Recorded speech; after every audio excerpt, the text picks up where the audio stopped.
Maybe we should start slowly. Welcome to the first session of today. It's all about key exchange and key generation. The first paper is verifiable decapsulation, recognizing faulty implementations of post-quantum chems. The paper is by Louis Glabusch, Felix Günther, Katrin Hevelmans, Douglas Stabila, from École Polytechnique Lausanne, IBM Zurich, Eindhoven University, and University of Waterloo. And the speaker is Louis. Okay, thank you so much. Okay, so I want to begin by talking about the motivation. This is part of a recent sort of body of work that follows from this talk that Nadia Henninger gave in 2019, where she said that fragility under human error should be a cryptographic design consideration. And so this project might be interesting for two reasons. One is the problem itself that we address, which is that we have lots of new sort of primitives being rolled out in this post-quantum era, and we want to make sure that they're implemented correctly. So that's the problem that we address. But which might be interesting to a broader audience is the methodology and the new formalisms that come out as we try to address this problem. Okay, so an observation is that many cryptographic protocols include steps, which we call verification steps, where you run some check and then you proceed or abort. And ultimately, these are essential for security, but if they're incorrectly implemented, this doesn't always surface in basic correctness tests because these verification steps don't impact the basic functionality for honest users. Okay, and one observation was that re-encryption in the Fujisaki-Okamoto transform, which we'll discuss in further slides, is one of these verification steps that can easily be skipped or incorrectly implemented without being immediately noticeable in terms of the basic functionality, especially for honest users. Okay, and we were working on this for a while. HQC had not been selected as a NIST standard at the time that we were working on it, but we were looking at HQC anyway for other reasons. And we were quite lucky to find that near the end of our project, a bug surfaced in the reference implementation of HQC. And this was exactly the kind of bug that our work was designed to capture. So it was extremely good luck. And it also turned out that this bug took 19 months to surface and had implications for the security of the protocol. So this really helped us to sell our motivation right at the end. Okay, so what did we do? We proposed a new security property called verifiable decapsulation, hence the title. Intuitively, this means that we want basic correctness tests to surface implementation bugs. So basically, you want to either have a correct implementation or you have an incorrect implementation, but you know. You don't want to be convinced that your implementation is correct when it isn't. Okay. We construct a modified FO transform, which builds such a chem with this property from a PKE with additional assumptions that we'll discuss later. And we apply this to the two NIST standards, MLChem and HQC, with small overhead. So these are the biggest overhead that we got in our overhead increases that we observed in our experiments. And for HQC, you can see especially that it was extremely negligible.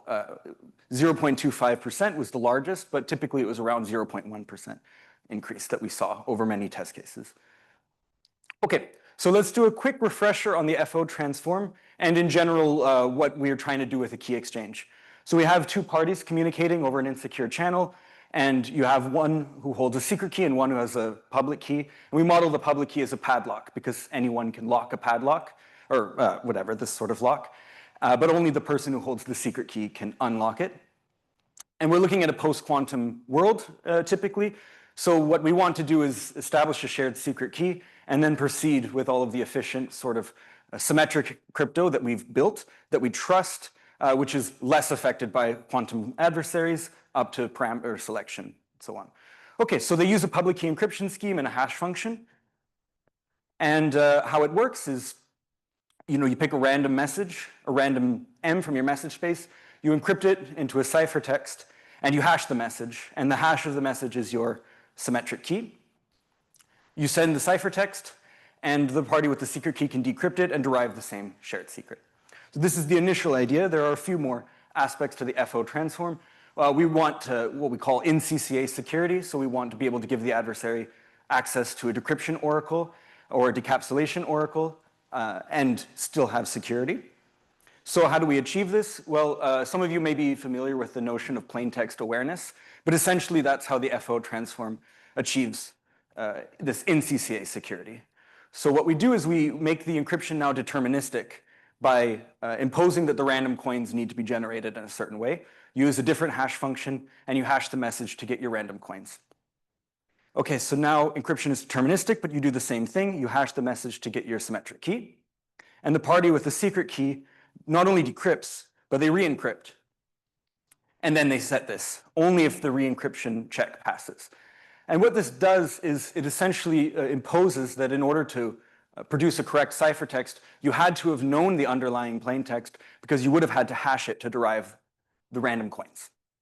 And so this is sort of a plaintext awareness. This is intuitively how the FO transform achieves in CCA security by making decryption queries and decapsulation queries sort of obsolete by imposing that you already knew the message. Okay, so what happens if the re-encryption check is skipped? What impact does this have on security?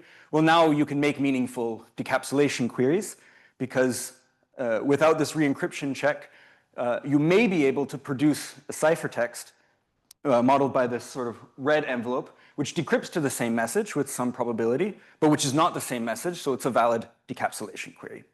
And that's what we want to avoid.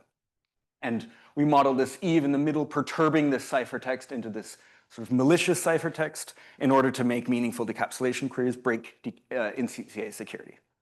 Okay, so this brings us to a broader principle that cryptography is brittle. Every part matters. A small bug somewhere can have a huge impact.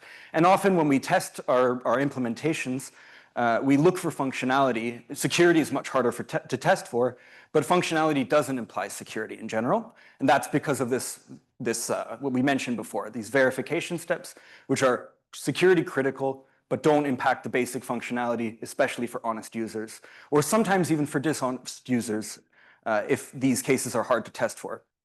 And basic correctness tests don't capture this. And this is a famous example. This was one of the motivating examples of a previous work.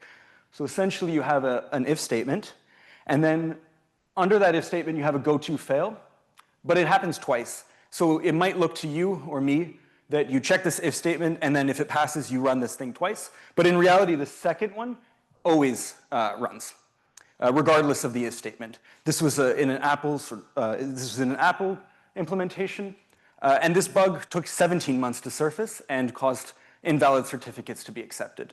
So this thing does happen in practice. Okay, and now for the example that's closer to home for us, this is some HQC reference implementation. I wouldn't expect you to be able to parse this. The reason I included it in the slide is so that I can point out the two compounding bugs and why these were so significant and why they took 19 months to surface. So first of all, encryption is using the correct public key. So that's good. Re-encryption is using the wrong public key. You have an incorrect parsing of the public key used for re-encryption, which is actually including some bits of the secret key. So that's a security vulnerability in itself. You have secret information being used where it shouldn't, but you also basically are skipping re-encryption altogether. But what's happening is the re-encryption check is always failing, which means that this should have surfaced immediately. But there's a second bug, which is causing the equality check in the re-encryption to return its complement every time. So re-encryption always fails, but it's always accepted. So in essence, you have a double security vulnerability. One, you're skipping re-encryption, which can lose in CCA security. And second, you have secret information being leaked and used in places in the protocol where it shouldn't. And again, this was 19 months to surface. Okay, so this is our approach. We want to tie functionality to security. Every step that's necessary for security should also impact functionality. This was another sort of aspect of Nadia's talk in 2019. How do we do this? Well, we have these things called confirmation codes. They were introduced in a CCS paper by Gunther and Fischlin, and Felix Gunther is one of the main authors of this work as well. Intuition is that we want to capture some pseudo-random information that's output during a verification step. In this case, that's encryption, in particular re-encryption. So we modify the encryption function to output the ciphertext as normal, but also this pseudo-random information, which we call a confirmation code.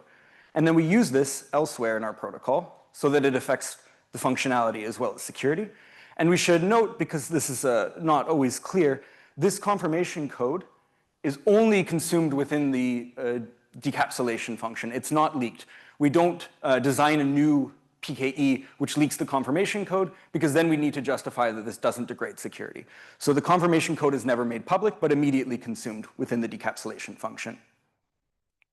Okay, so what do we want out of our confirmation codes? One, we want them to be small.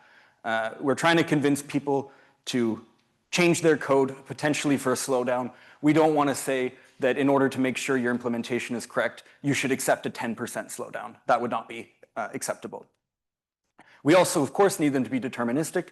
Otherwise, you'd have correctness issues always. If the encapsulating party produces a code and the decapsulation party produces a different code, then they're not going to have a shared symmetric key. And finally, we have this new notion of unpredictability, which we'll formalize in the next slide. And basically, to achieve all of this, we look for information that's computed during encryption, but which cannot be derived from the ciphertext. And we'll see that the typical way we go about this is to look for a quote-unquote full ciphertext, which is then sort of compressed, truncated, rounded, or something like this. And then that rounded version or compressed version is what's finally output. And the difference between the uncompressed and compressed version sort of admits some pseudo-random information. Okay, so this is our new security notion. Intuitively, it should be hard to find the confirmation code without doing the respective verification step. In this case, it's encryption. The challenge is that introducing the right formalism for this was very hard. This was something that we were stuck on for quite a while, and once we landed on something, the rest of the paper proceeded quite organically. Okay, so here's our decapsulation game with the confirmation code. And here's our code guessing adversary. And their goal is to guess the right confirmation code. But what should their input be? Now, on the one hand, what happens if we give them the secret key and the ciphertext? Well, then they have everything they need. They can compute the code. They can run encryption if they want to. All they need to do is decrypt the ciphertext and re-encrypt it. So this is no good. What happens if we don't give them both the secret key and the ciphertext? Well, our goal is that the confirmation code should be something that really adds to the scheme. It really imposes that the implementation is correct. And if we don't give them all the information that is available at decapsulation, we create a formalism that allows certain bad codes to pass through. In particular, you might notice that if we don't give the adversary the secret key, then they don't have the message. And under a definition in which the code guessing adversary doesn't get the message, anything that can be derived from the message is, under that definition, a valid confirmation code, even though it's not adding anything to the protocol. I mean, if we had an FO transform where the code was the message, then we're just hashing the message twice. This isn't doing anything to catch bad implementations because the message is already available to the decapsulator. So we have to make it available also to the code guessing adversary. This is quite hard, but this is what we managed. Okay, so this is our code unpredictability experiment. The CUP stands for code unpredictability. And what we needed to do was make explicit some PRF, which we call F here, that's used in encryption, that's necessary for encryption. And how we model this, how we restrict this code guessing adversary is by giving them limited query, a maximum number of queries that they can make to this pseudo-random function. And essentially what we want is that this PRF is only used in encryption and not used elsewhere, because we don't want to be exceedingly restricted. So we're not restricting, for example, like random Oracle queries or something, because then this is putting restrictions on the adversary that go beyond just their ability to guess a code. So is this notion perfect? It's not perfect. It doesn't capture maliciously bad implementations. Nothing we did can capture maliciously bad implementations. I mean, you could always design a scheme in which you have a code derived from a PRF, and so restricting PRF queries makes it so that you can't compute the right code, but you skip encryption nonetheless. Our reasoning is that this would be a pretty unnatural thing to do. Okay, hopefully that's satisfying. Our input to the adversary is now the public key, secret key, ciphertext, and from which they can derive a message and randomness, and this modified PRF. And we note that we don't need the advantage in this experiment to be cryptographically small. It's okay if even you have, say, a 50% chance of guessing the correct code, because the point is to surface bugs through normal use. So if you use a protocol 100 times, for example, this should be sufficient to surface any bugs, even with a quite high probability of guessing the correct code. But what we aimed for was like 8 bits. So this should surface faulty implementations immediately with 1, 2 or so runs of the program, basic correctness tests. Okay, we build this FO transform, which is confirmation augmented. It's quite intuitive. We just output the code during encryption and consume it in the shared secret derivation. And the point is that you can't derive this without performing the re-encryption check. But this wasn't our goal. Our goal wasn't to have encryption in which it's you have a code that's hard to guess. Our goal was to surface faulty implementations, and this is the result that we got. So this is a new experiment that I haven't described, but essentially it's you have a bad implementation. What's the probability that it outputs the correct thing anyway? We want to reduce it to our code unpredictability.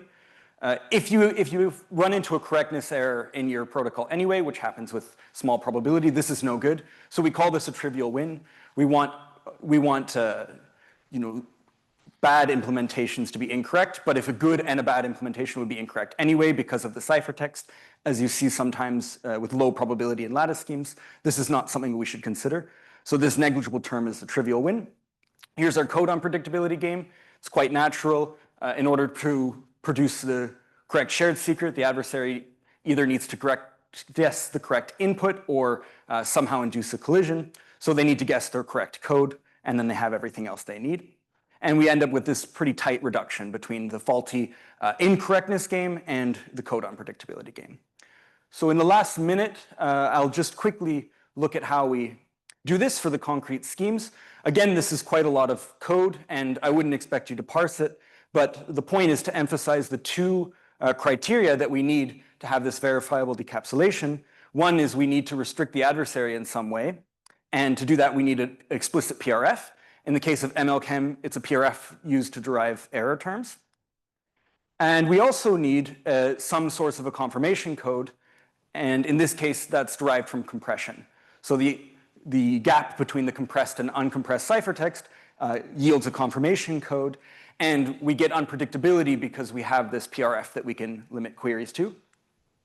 And this incurred a modest but not insignificant increase in overhead of about 3.4%. The reason is we kind of needed to use all of the error terms in some way to derive the confirmation code. But for HQC, it was a little bit better. So we have this PRF that's being used to derive these random values. And we have some truncation. So we have these U and V, which are our ciphertext, and we truncate V, but using this untruncated V, we can derive a confirmation code just by saving some of the bits lost to truncation. And this induces a very small increase in overhead in experimental testing. And well, since there was a bug in the HQC reference implementation, we should have checked that this would surface such a bug, and indeed it does. So incorporating confirmation codes into the bugged HQC reference implementation immediately surfaced the bug. Okay, so thank you for your attention. In conclusion, we can use confirmation codes to surface bugs in security-critical verification steps by tying them to basic functionality. And we can apply this to the FO transform to have verifiable implementations of post-quantum chems. The paper is available on ePrint in case you're curious, and I'm happy to answer any questions. Thank you so much. We have time for questions.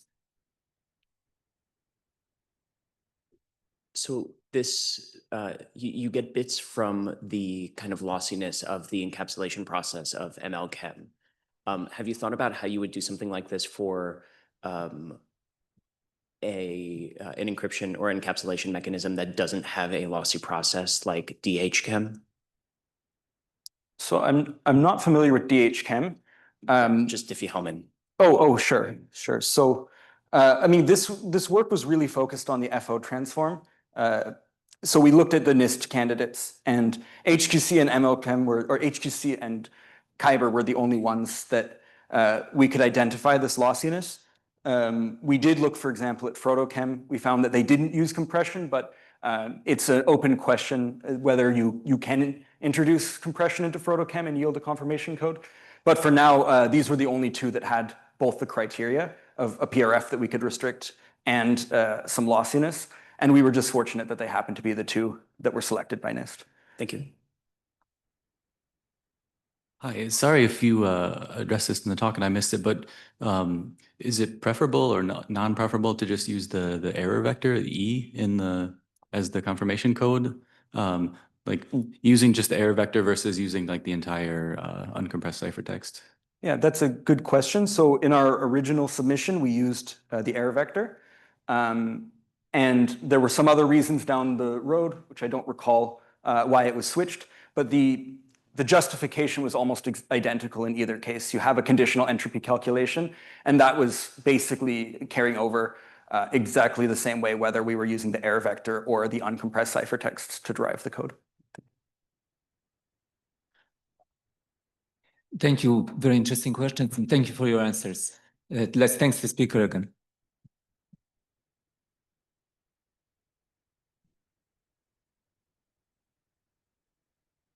So as the next speaker prepares, talks is on hybrid obfuscated key exchange and CAMs. The paper is Felix Günther, Michael Rosenberg, Douglas Stabila, and Shannon Weich. And Günther and Stabila we know, and Rosenberg is from Cloudflare, and Shannon is from ETH Zurich. And Michael will give a talk.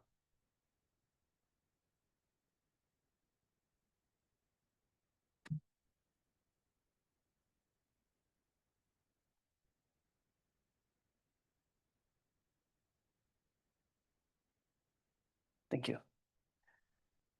So yeah, today I'm presenting some joint work on hybrid obfuscated key exchange mechanisms. So there are plenty of protocols on the internet that intend to hide their metadata. This is done for reasons like protecting user privacy, preventing protocol fingerprinting, and preventing network ossification. So TLS encrypted client hello protects the domain name in the initial hello. Quick is entirely encrypted from the first packet, and that is to prevent protocol network ossification. So you can't tell that it's a quick protocol versus any other UDP protocol. And OBFS4 and shadow socks are censorship circumvention mechanisms. So when one of these protocols that we call a fully encrypted protocol is a key exchange protocol, we call it obfuscated key exchange. And so for intuition, you can imagine an ordinary key exchange protocol like Diffie-Hellman that goes through some encoding step. And what you get out is something that looks like just exchanging random bytes between a client and a server. So an example using classical assumptions is OBFS4, which is used in the Tor protocol. It's a bridge protocol. And an example with that uses PQ assumptions is PQ-OBFS, which is prior work, and it uses obfuscated key encapsulation mechanisms, which we'll talk about. So our question is, how do you get a hybrid mechanism, a hybrid obfuscated key exchange protocol? And the reason this is important is simply because one of the largest rollouts of post-quantum anything on the internet right now is a joint work with the Chrome team and Cloudflare. The largest number of people who are using post-quantum are actually using hybrid post-quantum. This is MLChem and X25519. Also, there are government standards which require the use of hybrid cryptography, such as the German government and the French. So in this paper, we built a hybrid obfuscated key exchange protocol, and we did this in a few steps. First, we defined an obfuscated key encapsulation mechanism combiner, and then we use that combiner to build a generic key exchange protocol that it's generic over any OChem that you put in. As a bonus result, we have built a hybrid password authenticated key exchange mechanism using this OChem concept. So an obfuscated key encapsulation mechanism, or OChem, is simply a chem with the usual API that you're used to. with just a few changes. So keygen returns an encoded public key. This PK hat, you can just think of as something that looks uniformly random. And it also comes with a decoding step that lets you get the original public key so that you can encapsulate to it. That's really the only difference. So there are properties that you care about in obfuscated chems. So ciphertext uniformity is essentially saying ciphertexts look uniform. Strong ciphertext uniformity is they look uniform even if you have the secret key. And public key uniformity is public keys look uniform. You also have the usual security notions pretty much unchanged. So one OChem that can be built from classical assumptions is just ECDH over the Ristretto curve using alligator 2 encoding. And this is actually not just it doesn't just have strong ciphertext uniformity, but it has unconditionally strong ciphertext uniformity. And this is because every key share in Diffie-Hellman is simply a uniformly random element in the group. This is also true about its public key uniformity, since these are the same thing. And there are a few post-quantum OChems as well. Frotochem and Sabre are natural OChems. You don't have to modify them at all. And ML Chameleon is a modification on top of MLChem that does some encoding steps to make it look like a uniform byte string. So how do we make a hybrid OChem scheme? So hybrid chems are usually built as combiners, and they usually have this structure. You have Chem 1 and Chem 2. The public key is the concatenation of the two public keys. And to encapsulate, you simply encapsulate separately. You concatenate the ciphertexts, and your final key is some hash of the two keys plus some other context if you want. This is essentially every combiner. So we know that this achieves hybrid security notions for the usual ones like IND-CCA, but it doesn't achieve hybrid obfuscation properties. And the reason should be clear. We're just concatenating these two ciphertexts. And so if you can distinguish either one of these ciphertexts from uniform, then you've broken obfuscation. So you only get it's only secure if both of these ciphertexts, or it's only obfuscated if both of these ciphertexts are obfuscated. However, we're using two values, we're using two chems. And so we ask the question, do both of these things have to be revealed? Maybe it could be that one ciphertext is revealed and the other one is not, or hidden in a different way, right? And we can also use the fact that sometimes one of these ciphertexts is unconditionally uniform. So this is the intuition that we use to build our combiner. The outer encrypts inner nested combiner, or OINC. So same idea as last time. We have, to encapsulate, you just encapsulate the two underlying chems. We have a thing that we call outer chem, out OChem, and the inner OChem. And we'll say that the outer OChem is unconditionally uniform, has unconditional ciphertext uniformity specifically. And so in the encapsulation process, we will take the inner OChem ciphertext and we'll encrypt it with the key derived from the outer OChem. And we'll encrypt it using just XOR, one-time bad. So we get this encrypted ciphertext, and we'll concatenate that to the outer ciphertext. And then the key will be the hash of everything just as before. So why should this be secure? Well, suppose that the inner OChem is broken. In that case, its ciphertext and key we can say maybe are 0 or low entropy. Okay, but in that case, the outer OChem is still secure, which means that the key that it produces is still uniform, which means that even if you XOR it with a low entropy value, you'll still get something that looks uniform on the end. So in this case, C2 prime is still uniform looking. Great. So what happens if the outer OChem is broken? Well, the key might be 0 or low entropy, but as we said, it's unconditionally ciphertext uniform, and so C1 is going to be still high entropy. And so C2 is going to be, because we assume that in OChem is still secure, C2 is still going to be uniform looking. And so even if we XOR it with a key that is possibly 0 or low entropy, we're still going to get something that looks uniform on the end. And so now both of these ciphertexts are still uniform. So this trick of using an outer OChem or an outer thing scheme that has a statistical property and using it to get a hybrid construction is something that is kind of interesting to me. It's been used now 4 times in a PAKE combiner, a deniable AChem combiner, and an OPRF combiner. I just think that this is like an interesting thing that maybe has uses outside of this. So what properties do we get from this combiner? So assuming, again, that the outer OChem has unconditional strong ciphertext uniformity, then we get IND-CCA, we get ciphertext uniformity, and we don't get public key uniformity. In order to get public key uniformity, remember, it's just the concatenation of the two public keys. You need both of the underlying public keys to be indistinguishable from uniform.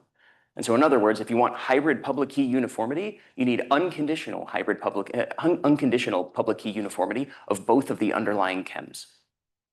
So that's a really strong requirement and not one that we can achieve in general, but also we don't need this property all of the time. And so we'll show how you can get around using this property.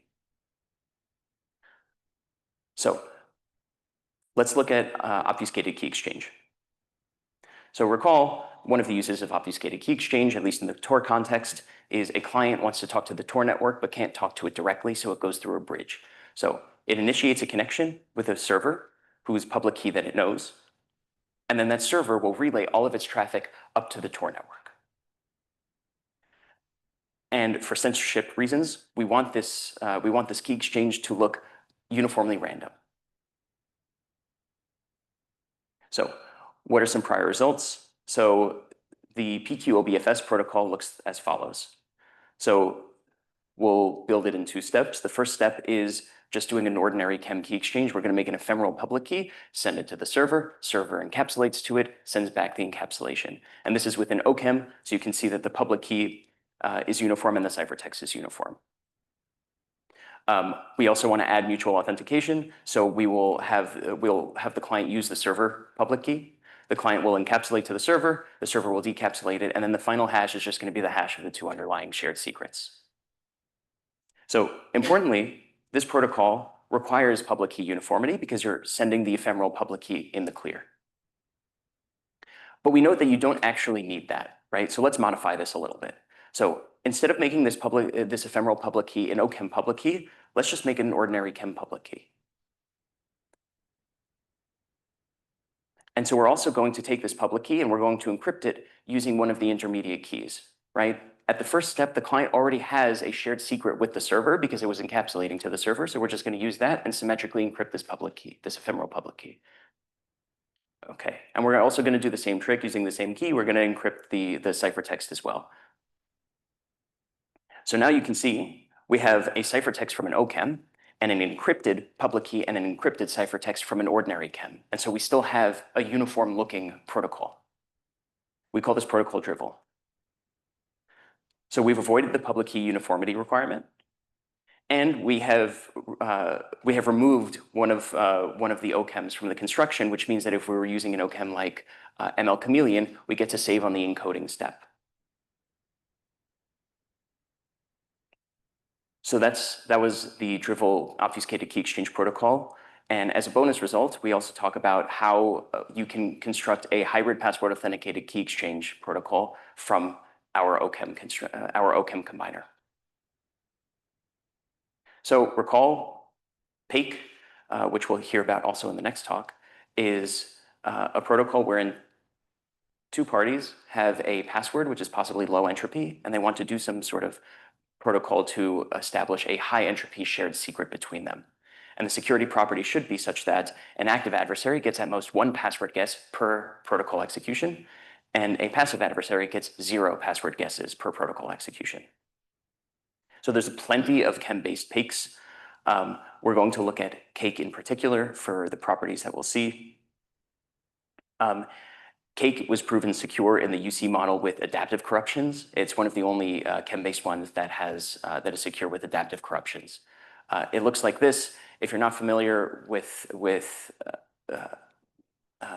PAKEs at all, it's just sending, it has an ephemeral public key. It's like the same thing that we started out before. You send the public key, you encapsulate to it, and the only difference is that we have encrypted both the public key and the ciphertext using an ideal cipher. So it kind of looks like EEC if you're familiar with EEC. So naturally, this requires public ciphertext and public key uniformity because you're sending these things that are encrypted, but they're only encrypted under very low entropy values. And so you can't rely on the encryption in particular. You have to assume that the public key and the ciphertext are uniform looking. There's another property called strong second pseudo-randomness that we talk about in the paper, it's a very minor thing. So unfortunately, remember, hybrid public key uniformity is not something we can easily get, right? We need both of the underlying chems in our combiner to have hybrid public key uniformity. And unfortunately, that's not true for any standards track post-quantum chem.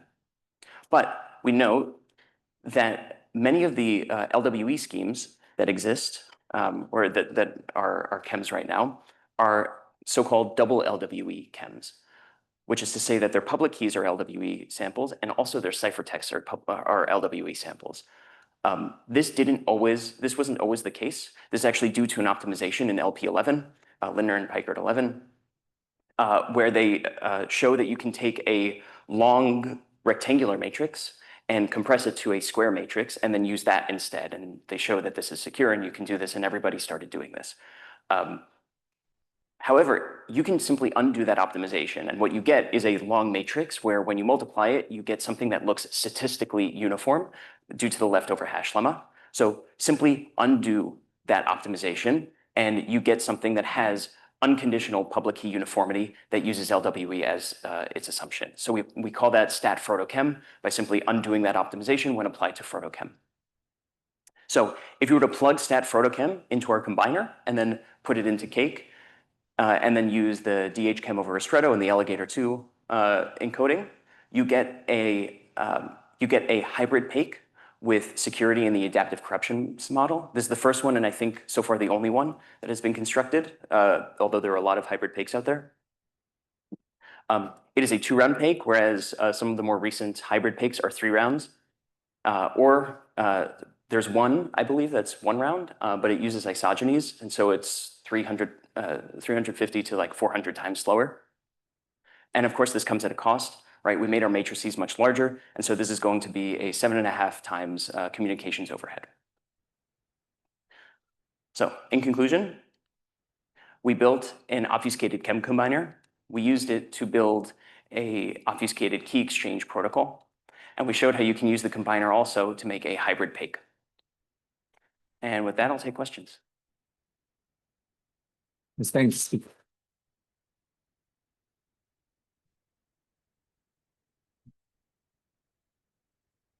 So very nice work. So if I understand correctly, you assumed statistical anonymity, right, to get your combiner, Yeah. right? So even given the secret key, secret public key, it has to be statistically. Have you considered? I assume it's impossible, right? It seems kind of impossible. Have you considered notions where there is like standard anonymity, like defined by Villari et al., like computational, right? You can do right? The ciphertext are computationally pseudo-random.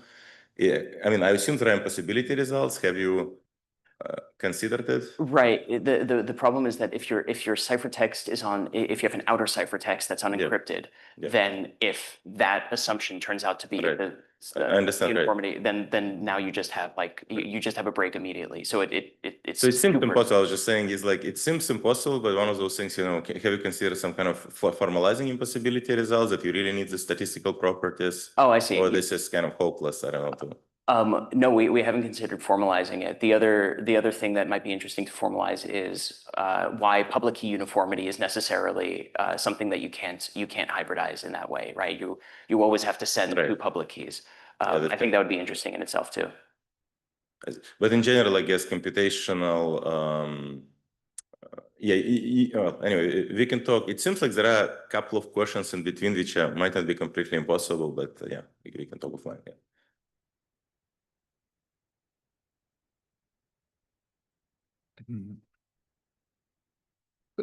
Can I ask you, when you talk about ciphertext uniformity, is it for even adversarial key? Like if I pick a PK, the ciphertext under that PK has to be uniform as well? Or? No, I think it's honestly generated. The keygen has to be honest, I believe. Yeah. Yeah. Okay. Thank you. All right.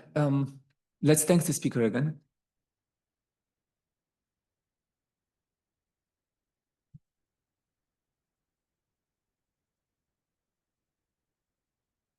The next talk will be on fakes. how to tolerate typos in strong asymmetric password authenticated key exchange. The paper is by Okay. Ian McCoy, Michael Sulek, and Jiawook Su from MIT Lincoln Lab and Oregon State University. And Ian will give a talk. Thank you for the introduction, and hello everybody. Welcome thank you for coming. Like we were saying, I'm going to talk to you about how to tolerate typos in strong asymmetric password authenticated key exchange, which we heard a little bit about just now. So I don't need to spend too much time talking about the reason why we want to consider this, as was just brought up, but we can all in our minds imagine the situation where we want to authenticate with some online server, and all that we have is this password to authenticate with the server. Now, in most situations, we can actually rely on secure and server authenticated channels, looking at like TLS. However, obviously, this is a very strong assumption, and if we have some sort of PKI failure, then security is completely lost, as we've been sending our plain text password directly to the adversary. So what we want to do is move to the setting where the only material that we can use for authentication for the client is just a single low entropy or possibly low entropy shared password. Well, this is something that we've studied quite often, looking from the perspective of PAKE. And so as we saw in the previous talk, PAKE is a situation where two parties have two plain text passwords. They can put it into the protocol and they get a key at the end. Of course, if the two passwords were the same, they get the same high entropy key. And if the passwords were different, then they get two independently sampled keys. Of course, what I just said is that the parties store their plain text password. But of course, what this means is that if we have some sort of notion of server compromise, then immediately on compromise of Bob's storage, since he's storing the plain text password, the adversary immediately learns the underlying password for the exchange. So what we want to do instead is think about some transformation. Instead of storing this plain text password, we store some transform of the plain text password in some upgraded PAKE protocol. In this setting, instead of comparing string to string, since we're using a transform, we actually want to consider the underlying generator for the storage in this case. So if the underlying input for the generator is the same as Alice's input, then we are back in the original PAKE setting. As just intuition, and for those of you familiar with the setting may think that I'm abusing notation a little bit in the slide, don't worry about it. We can think of a publicly salted hash function as this transform.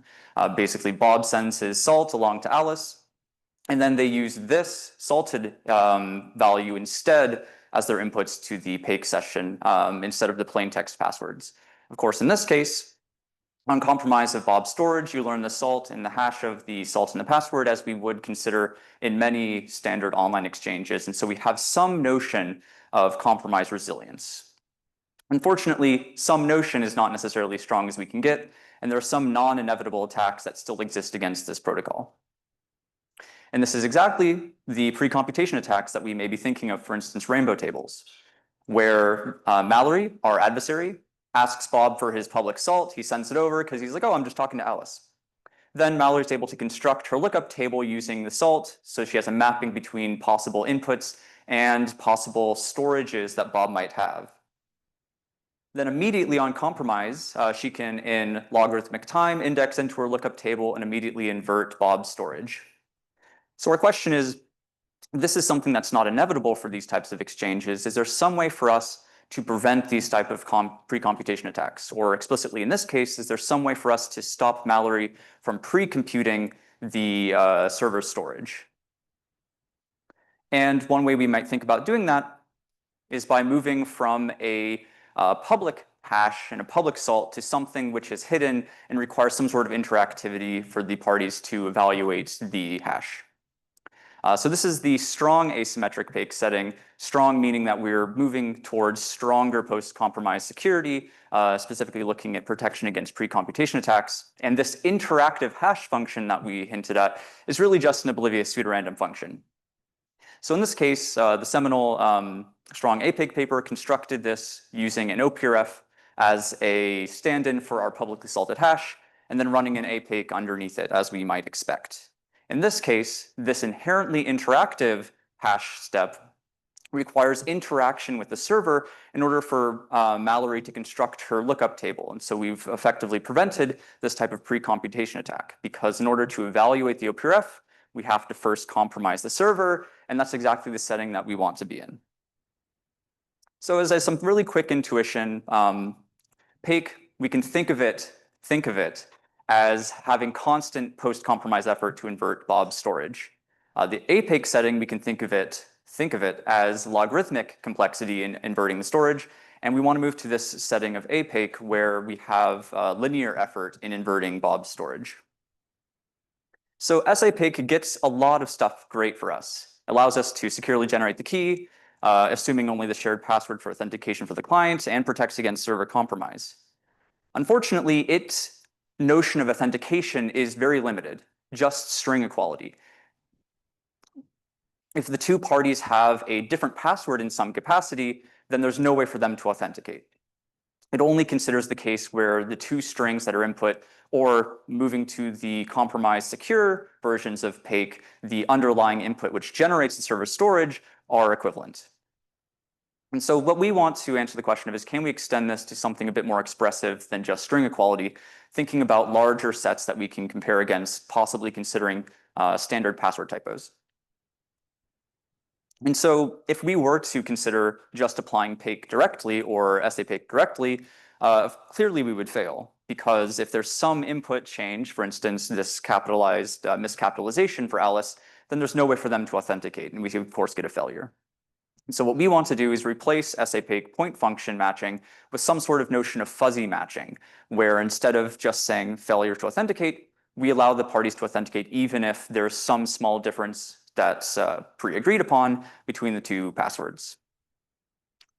So what are some of the things that we might be focusing on? Well, we can consider some of the cases that are existent in the wild. So for instance, Facebook can correct some sets of typos, specifically the first three cases here of, let's say the client accidentally left on their caps lock, or they double typed the first letter of their password. These type of things are actually corrected in the wild. And it's something that we can correct quite easily if we assume authenticated channels.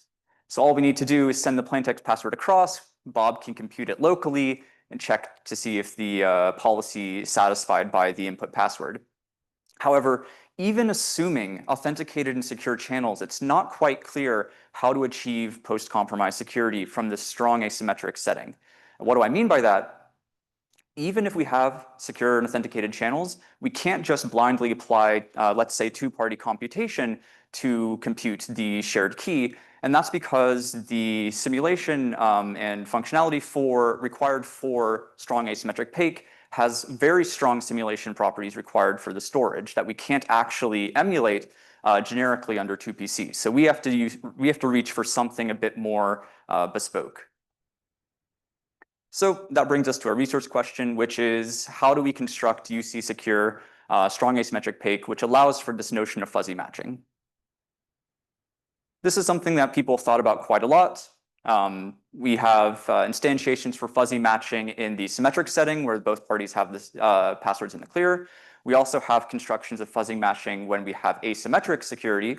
Recall that means that there still exists pre-computation attacks against the server storage, but we don't have something fitting this safe Pake or SAF Pake category here, which has strong server compromise guarantees while allowing a notion of fuzzy matching. And so that's exactly the final goal that we have here, which is promoting SAPAKE to the fuzzy setting. So we can consider a naive construction of this protocol where we simply just run an instance of SAPAKE for every possible typo that the server might have. So of course, this isn't secure because there's no mechanism for enforcing a consistent password guess among the client's inputs. And so the adversary can just iterate through all possible password tests that they want to do and test each of them, getting, let's say that there's T typos that they want to correct. The adversary gets T password guesses from a single interaction with the server. Whereas, of course, what we want is for them to just have a single password guess per interaction. So if we recall the construction from earlier, there was this inherently interactive step through the OPRF, where if the OPRF wasn't evaluated, on a specific input, then there was no way to leverage that as a guess in the exchange. And so if we can somehow compress all of our OPRFs inside of our SAPIC into a single one, we may be able to leverage the same intuition here as well. And so that's exactly what we're able to do. So if we were to break up all of our SAPICs into individual OPRF evaluations and then APIC evaluations, we can kind of promulgate the OPRFs up to the top and then compress them into a single OPRF, reusing that same OPRF for each of the individual SAPIC sessions.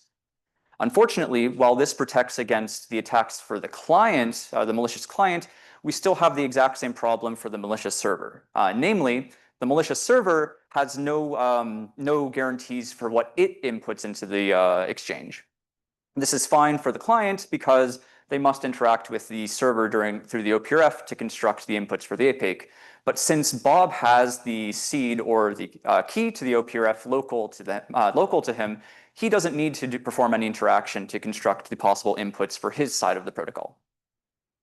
And the second problem is that since we're doing a check for every single possible typo, there's no way for us to reduce complexity in terms of communication or in terms of computation for both parties to be sublinear in the size of the password set. And so let's think a little bit about that second problem first. So what we really want is to somehow take these n APIC sessions and compress them down into a single one like we did for the OPRF.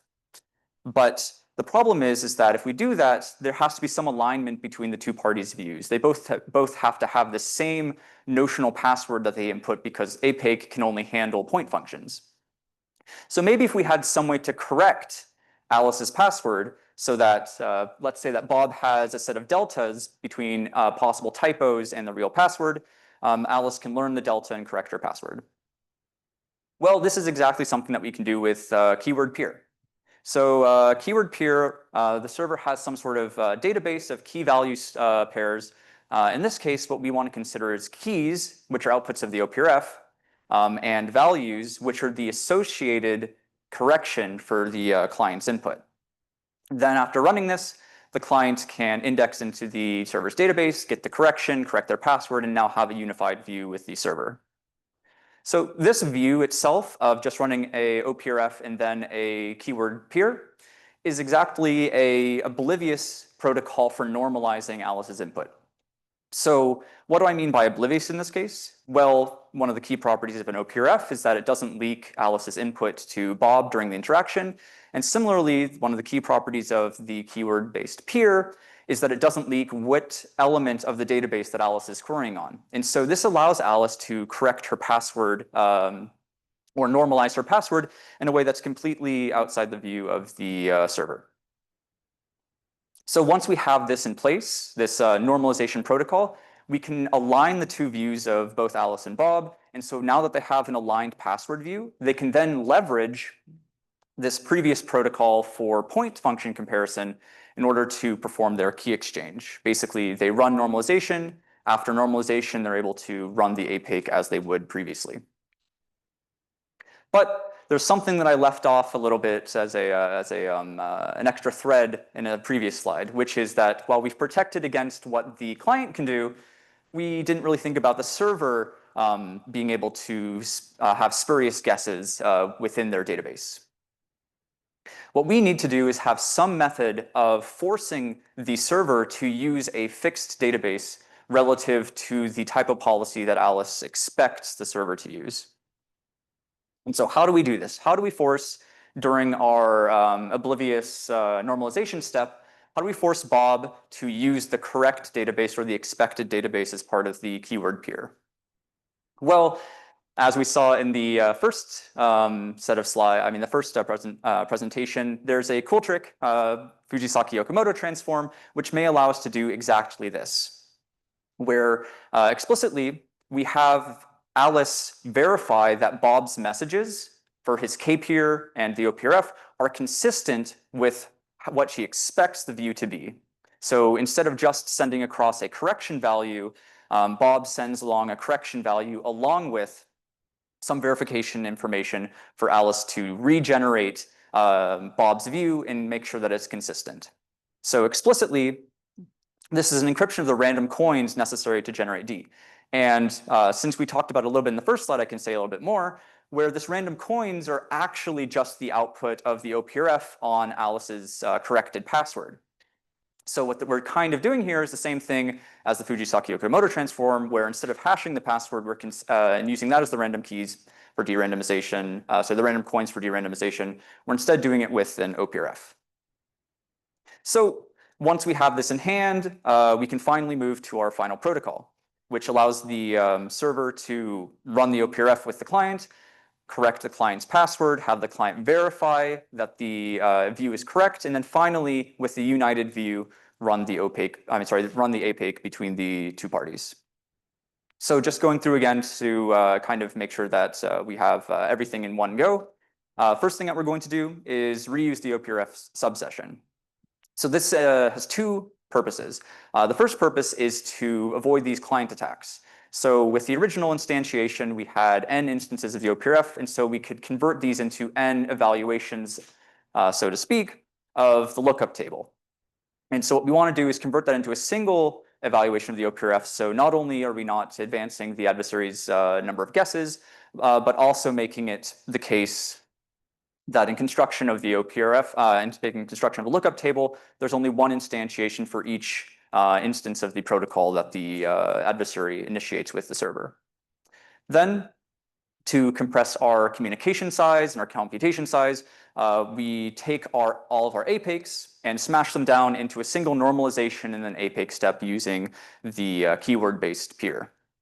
And finally, to address the server malicious server setting, we then provide this verification step for Alice to make sure that Bob used the correct database as part of the interaction.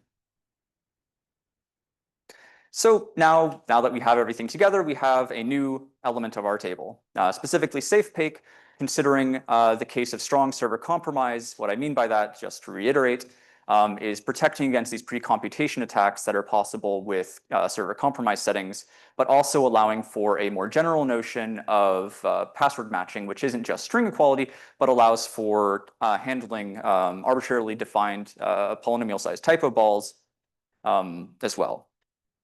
So where do we go from here? One of the things that I brought up a couple times is this oblivious normalization protocol.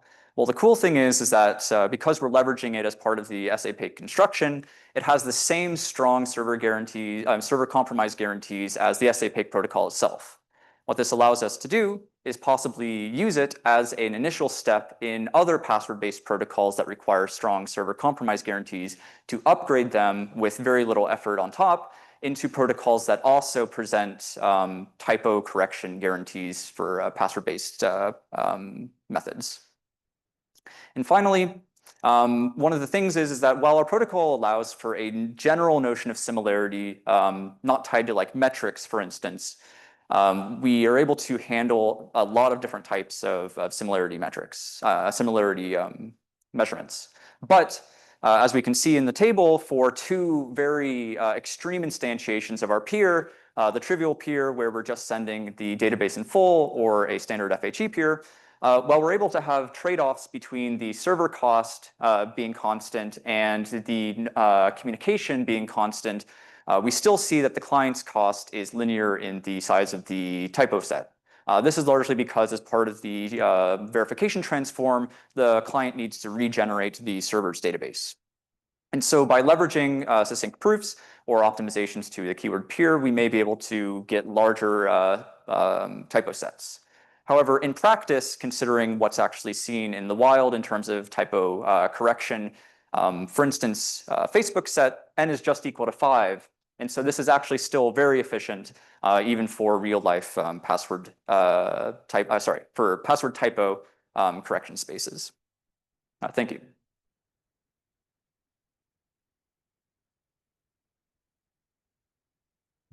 Thank you. Very interesting talk.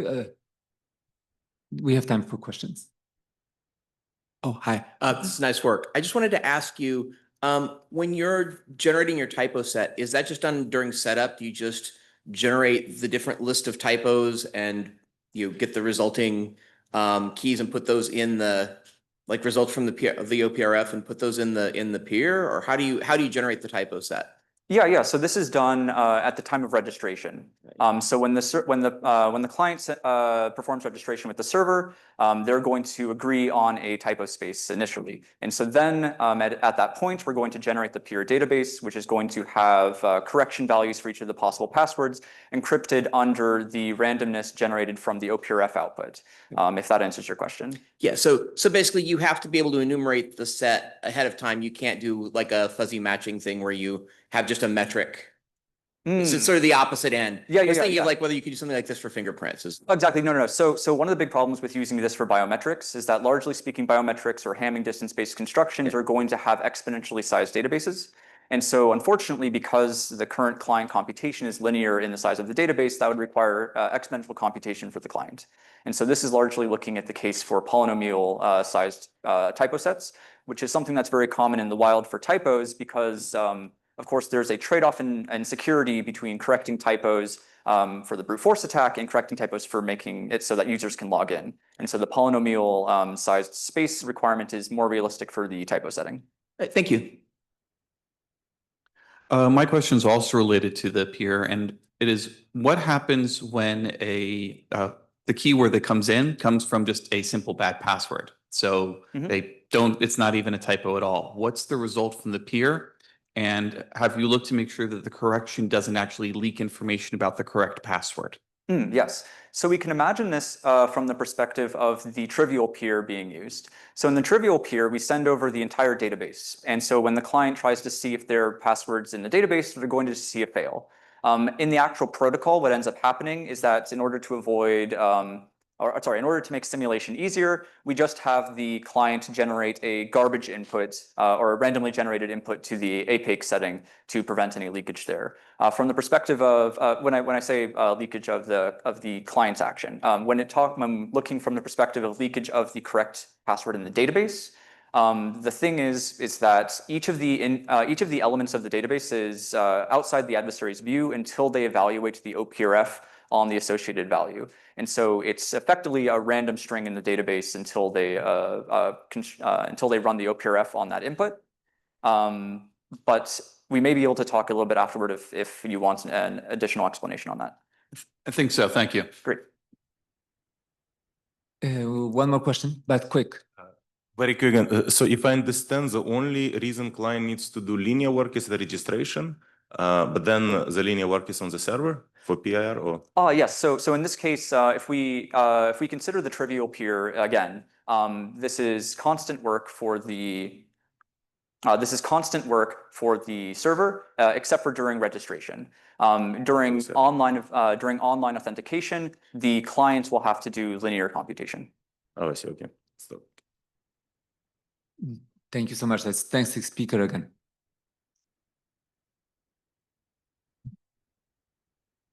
So it seems the next talk is through video, right? Is it a recording or is it live? It's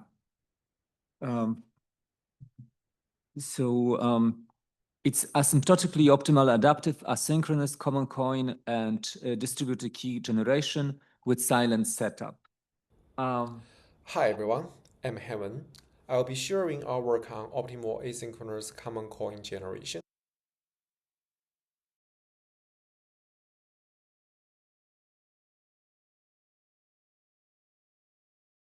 So the paper is by Hanwen Feng and Xiang Tang from University of Sydney, and we'll hear Hanwen give the talk, and the authors couldn't make it.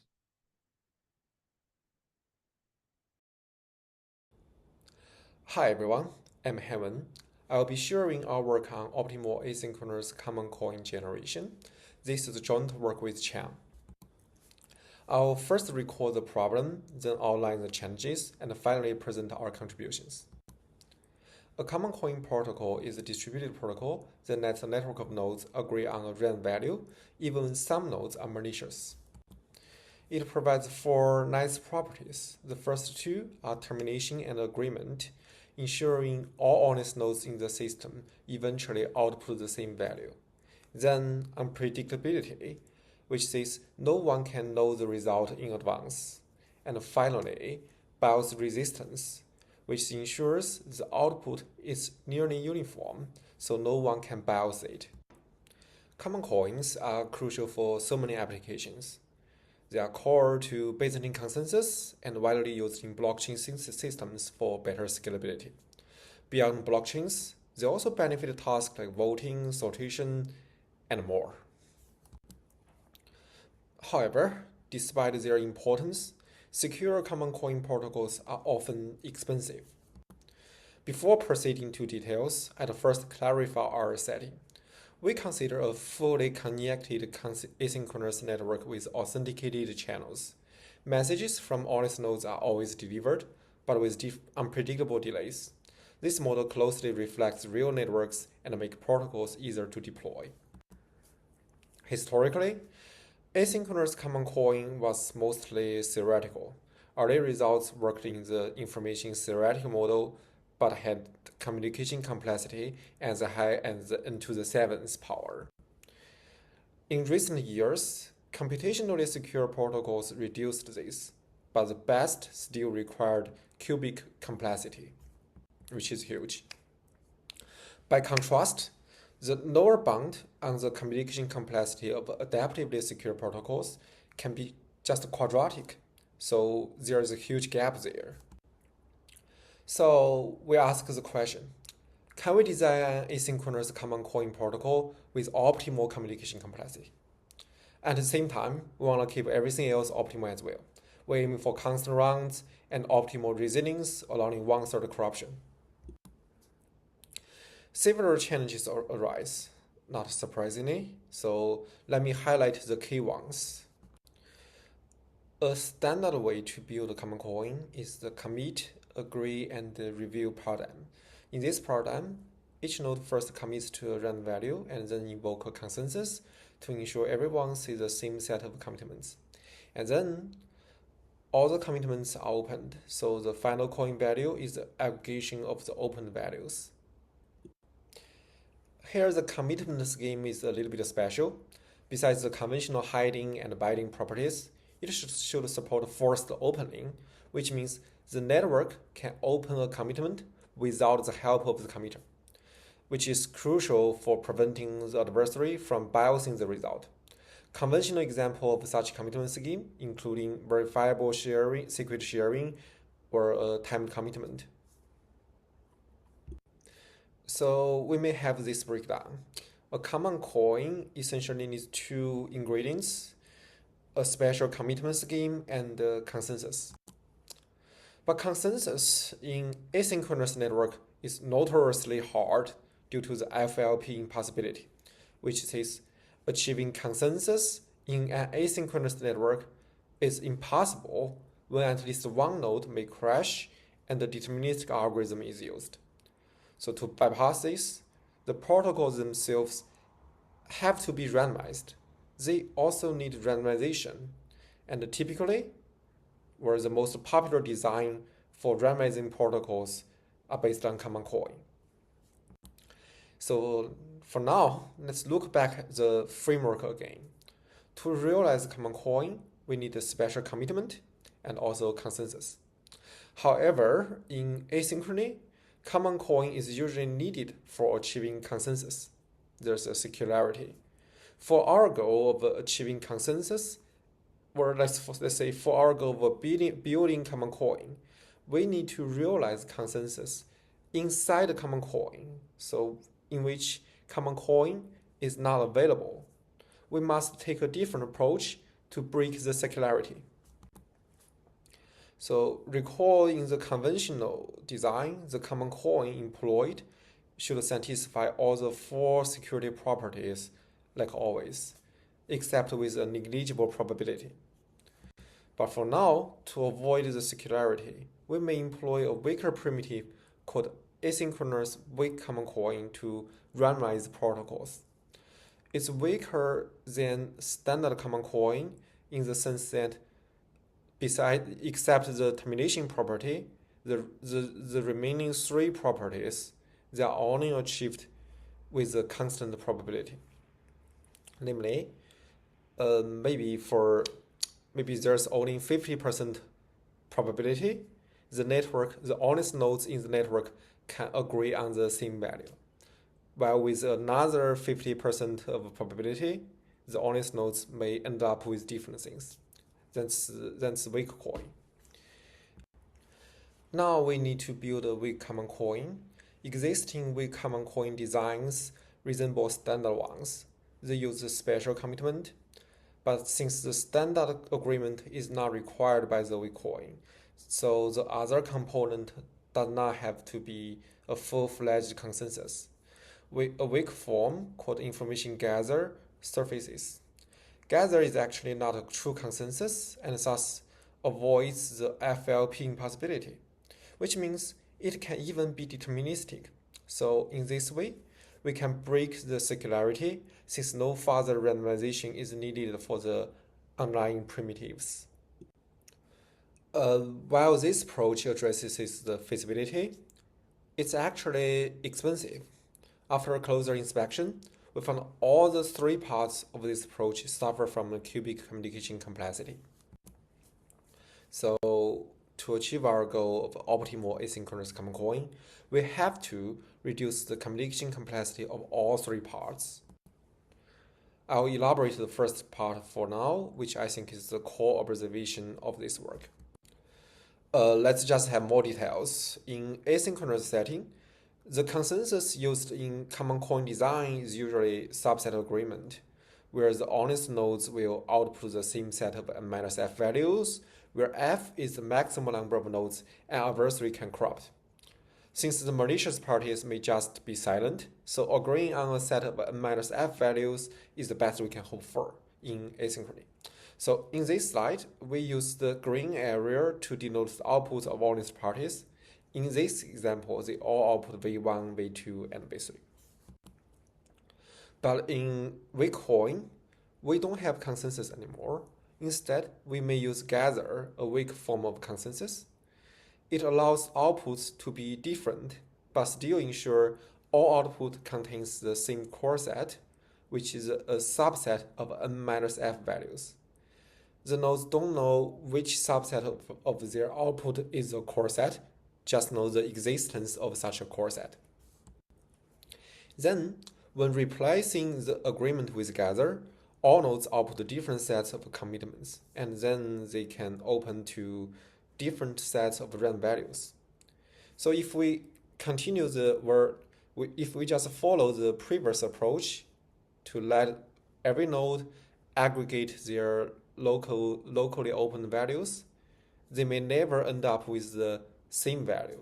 So we must employ different techniques to ensure there's a constant probability so that they can output the same value. So in this approach, the commitment phase is strengthened in the sense that each node now needs to prepare a commitment, so even the proposer doesn't know the committed value. Usually, this can be achieved by letting everyone aggregate f+1 commitments first and use the aggregated commitment as the final commitment. So for now, since every committed value is unpredictable, so they can be seen as a candidate coin, and the goal after the opening phase can be simplified as enabling the honest nodes to pick the same candidate with some constant probability. This is finally realized by letting them pick up the largest value and take the hash value of the largest one as their coin value. The intuition behind this approach is that since the gather phase works on the commitments, so the core set of the gather is decided independent of the open values. Therefore, the probability of the largest value appear in the core set should be n-f over n, and which can be considered as a constant. And when this event happens, all honest nodes can see the same largest value from their local set, and they can agree on the same value. Otherwise, they may see different things. This is why the protocol is a weak coin instead of a standard common coin.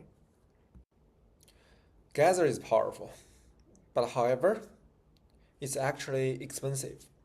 This slide gives the detail of gather constructions. We are not gonna discuss how it works, but a quick glance can tell us this is a cubic protocol, as each node needs to send ON bit information to everyone else. If we want to get a quadratic quick coin, we must reduce the communication cost in this part. However, we also feel the cubic communication cost might be necessary for realizing the functionality of gather, since to ensure the existence of a core set, everyone might need to inform others what they plan to output, which incurs cubic cost. On the other hand, while we may not be able to obtain a cheaper gather, we ask the following question. Do we really need a gather? Just recall a bit, in the previous framework, our goal is to enable that with a constant probability, everyone sees the same largest value. We observe this is still achievable even with two relaxations. The first one, we don't need everyone see the same largest value at the same round. And as long as there are f+1 honest nodes seeing the same largest value, they can help the others.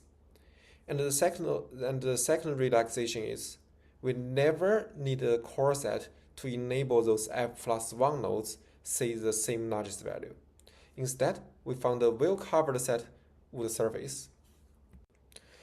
More specifically, we introduce an even weaker version of a consensus, which we term by alignment. Just recall that in agreement, everyone should output the same set, and in gather, while their outputs can be different, there is a core set of n-f values among all the outputs.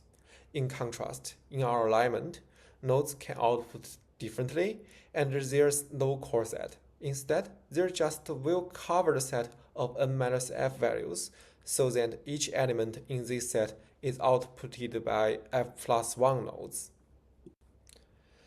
Now we can use alignment to replace gather. The only change we need to make is to add one more round of multicast after the opening phase to let everyone multicast their locally largest value. Following a similar argument with the probability of n-f over n, the largest value can appear in the well-covered set. In this case, there are f+1 honest nodes can obtain this largest value, and in the next round, everyone else can be informed and thus decide on this value. This is how we can achieve the functionality of weak coin by leveraging alignment. So now we show how weaker primitive alignment surfaces for weak coin. More importantly, this weaker primitive can be realized with quadratic communication cost. The tool we used is called provable broadcast. It allows sender to obtain a proof, which shows the value has been broadcasted. The cost of such primitive is linear to the network size, given a silent setup threshold signature. The proof ensures at least n-2f honest nodes have received this value. Then we carefully apply this tool to build our alignment. There are multiple subtleties to take care, so it ends up with this construction as shown in the slide. I'm not gonna explain the protocol in detail, but a quick intuition is that now we let an honest node decide to output when it received n-f values with valid proofs. And from the security property of the underlying provable broadcast, this proof suggests those values have been received by at least f+1 honest nodes. So these values can define a well-covered set, which is needed by the security of alignment. So this is the first part. The second part is about communication cost relating to the commitment. Specifically, in existing constructions, the commitment size is already linear to the network size, which easily leads to a cubic overhead. We observe that the recent development on silent setup threshold encryption provides a new potential candidate. We can use the ciphertext as a commitment, and then the threshold decryption can allow the network to open the commitment. However, there are still two gaps. First, recall in weak coin. each node may need to aggregate F+1 commitments to prepare a candidate coin without blowing up the communication. However, the ciphertext of the silent setup threshold encryption cannot be aggregated. Second, in the opening phase, we may need to decrypt all the ciphertext, which usually cause qubit communication already. To fix these issues, we introduce a variant called silent setup threshold encryption with tag homomorphism, such that the ciphertext with the same tag can be aggregated and they can also be decrypted with the same key, which addresses the two gaps respectively. The construction of this variant can be easily obtained by modifying the original construction. So this is the second part. For the last part, a quick summary is that we identify a bottleneck component called leader election and give a new framework of building leader election from weak-coin by leveraging a usually overlooked tool called multi-valued Byzantine agreement with weak validity. So far we have covered our optimal construction in which we built and used multiple components. A natural concern is whether these components remain secure in the composition. A full UC proofs would be too heavy, and some components are indeed not UC secure anyway. So instead, we developed a lightweight framework to justify the security under composition. Say there are two instances running concurrently. The reason that one instance may be insecure in the composition is due to the adversary may learn actual information from another instance to against the first instance. So our approach is to quantify what exactly is the information the adversary can learn from instance B. We find that in many cases, the instance B can be emulated by using an oracle, which suggests all information the adversary can learn from the instance is not more than the adversary can learn from the oracle. So in this case, we can easily prove that if an instance A is secure when the adversary has access to the oracle, then this instance must remain secure when it is composed with another instance B. And in our protocols and most other consensus protocols, the oracles are simply a signing oracle or a decryption oracle, and the security against this oracle-enhanced adversary is rather straightforward. This gives us an easy yet rigorous way to capture composition security. So finally, to place our work in context, ours is the first silent setup asynchronous coin with quadratic communication cost. Previous quadratic protocols assumed a private setup where a trusted party generates the secret randomness. That model is unsuitable for decentralized environments, and our silent setup, where nodes only publish public keys for once, is much more natural. This result also has immediate consequences. It enables the first silent setup quadratic communication asynchronous consensus protocols, and via recent framework, the first such distributed key generation protocol. So looking ahead, two challenges remain. First, how to turn this one into a practical implementation that's efficient, not just as asymptotically, but also in the real deployments. Second, many of our tools rely on silent setup threshold cryptography, which are not post-quantum secure. Existing our results to the post-quantum setting is an exciting direction. I'll conclude my talk here, and thanks everyone for listening.